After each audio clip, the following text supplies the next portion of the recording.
Mark 7.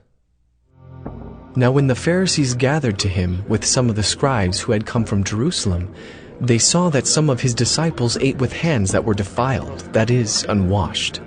For the Pharisees and all the Jews do not eat unless they wash their hands, holding to the tradition of the elders. And when they come from the marketplace, they do not eat unless they wash.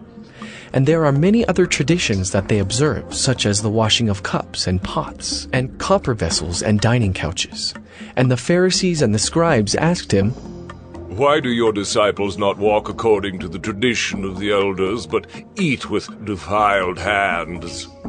And he said to them, Well did Isaiah prophesy of you hypocrites. As it is written, This people honors me with their lips, but their heart is far from me. In vain do they worship me, teaching as doctrines the commandments of men. You leave the commandment of God and hold to the tradition of men. And he said to them, You have a fine way of rejecting the commandment of God in order to establish your tradition. For Moses said, Honor your father and your mother, and whoever reviles father or mother must surely die.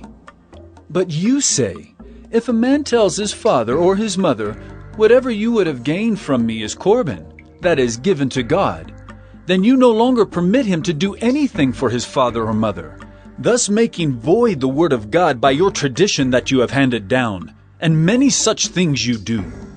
And he called the people to him again and said to them, Hear me, all of you, and understand.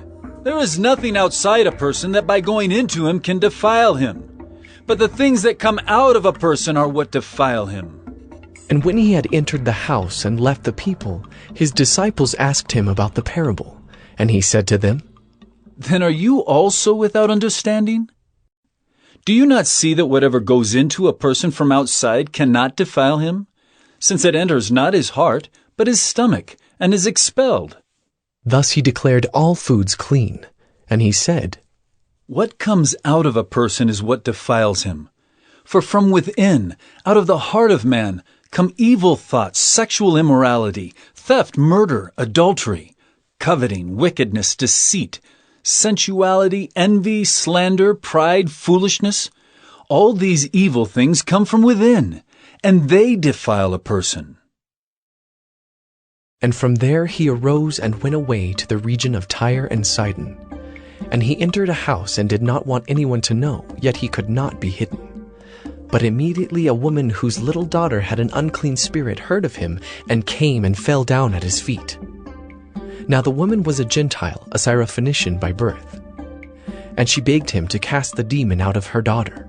And he said to her, Let the children be fed first, for it is not right to take the children's bread and throw it to the dogs.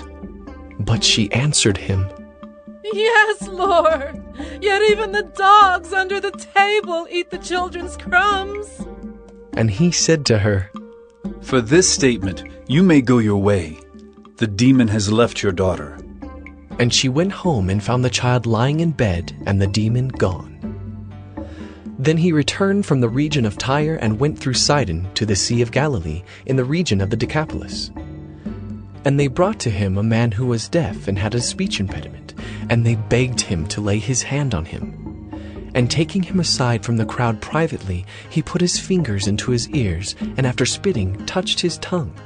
And looking up to heaven, he sighed and said to him, Ephatha, that is, be opened. And his ears were opened, his tongue was released, and he spoke plainly. And Jesus charged them to tell no one. But the more he charged them, the more zealously they proclaimed it. And they were astonished beyond measure, saying, He has done all things well. He even makes the deaf hear and the mute speak.